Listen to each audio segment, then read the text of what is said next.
பத்திரிகை பார்த்த இந்திய மக்களுக்கு ஒரு பேரதிர்ச்சி காத்திருந்திருக்கும். அது என்ன அப்படின்னா, இந்தியாவின் மீது 500% வரியை விதித்திருக்கிறது. வரியை விதிப்பதற்கான மசோதாவிற்கு ஒப்புதல் அளித்திருக்கிறார் அமெரிக்காவினுடைய அதிபர் ட்ரம்ப் அப்படிங்கிறதான். ஏற்கனவே 50% வரி விதிக்கப்பட்டிருக்கிறது. விதிக்கப்பட்டதனுடைய விளைவாக இந்தியாவில் என்ன நடந்து கொண்டிருக்கிறது என்பதெல்லாம் நமக்கு தெரியும்.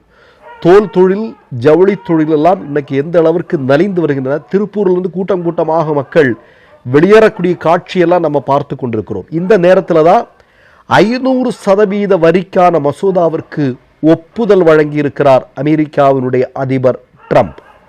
ஆனால் இதை பற்றி ஒரு வார்த்தை கூட பேசாமல் கள்ள மௌனம் காத்து கொண்டிருக்கிறார் வழக்கம் போல மோடியும் அமித்ஷாவும் அவர்களுடைய கூட்டாளிகள். இப்போ இதற்கான காரணம் என்ன? இப்போ ஊடகங்கள் என்ன சொல்றாங்க அப்படின்னா, ரஷ்யா கிட்ட இருந்து கச்சா எண்ணெய் வாங்கினால் இந்தியாவின் மீது 500% வரி விதிப்போம். அதனால தான் நீ ரஷ்யா கிட்ட இருந்து வாங்கிட்டு இருந்தால் நாங்கள் இதை பண்ணுவோம் அப்படின்னு சொல்றதுனால தான் இந்த மசோதா ஒப்புதல் வழங்கப்பட்டிருக்கிறது அப்படின்னு சொல்றாங்க. ஆனால் உண்மையில் என்ன இருக்கு? உண்மையில் நமக்கு தெரியும், ஊடகங்களே செய்தியை வெளியிட்டிருக்கிறார்கள்.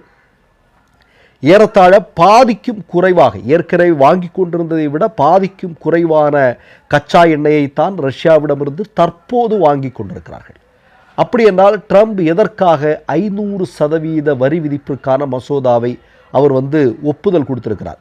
அதற்கு காரணம் என்ன அப்படின்னா, இந்தியாவில் கிறிஸ்தவர்களின் மீது நடக்கக்கூடிய தாக்குதல் தான் அதற்கு பின்னால் இருக்கக்கூடிய காரணம் என்று சொல்லப்படுகிறது.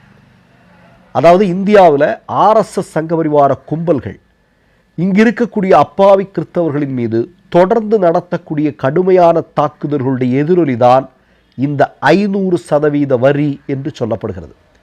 இந்தியாவில் கடந்த கிறிஸ்துமஸ் தினத்தை ஒட்டி கையில் பைபிளோடு நடந்தால் பெரிய பிரச்சனை. இயேசு கிறிஸ்துவனுடைய பிறப்பை கேள்வி கேட்கிறது. கிறிஸ்துமஸ் தாத்தா முகமூடி போட முடியாது. கிறிஸ்துமஸுக்கான பொருட்களை வெளியே வச்சு விற்க முடியாது. தேவாலயங்களில் பிரார்த்தனை செய்ய முடியாது. பிரார்த்தனை செய்து கொண்டிருக்கும் போது உள்ள நுழைஞ்சு அடாவடித்தனங்கள் மேற்கொள்வது, பிரார்த்தனைகளை முடக்குவது, இதெல்லாம் சர்வசாதாரணமாக இந்தியாவில் அரங்கேறிக் கொண்டிருந்தது. ஆனால் இந்த சம்பவம் நடந்து இத்தனை நாட்கள் ஆகிறது, ஒரு வார்த்தையில் கூட இதற்கு எதிராக ஒரு எதிர்வினை ஆற்றவில்லை நம்முடைய இந்தியாவுடைய பிரதமராக இருக்கக்கூடிய நரேந்திர மோடி. அப்போ கிறிஸ்தவர்களின் மீது நடந்திருக்கக்கூடிய இந்த கடுமையான தாக்குதல்களுடைய எதிர்வினை தான் அமெரிக்கா இன்றைக்கு விதித்திருக்கக்கூடிய 500% வரி என்று சொல்லப்படுகிறது. அமெரிக்கா உங்களுக்கு தெரியும், ஐரோப்பிய நாடுகளை போன்ற அல்ல.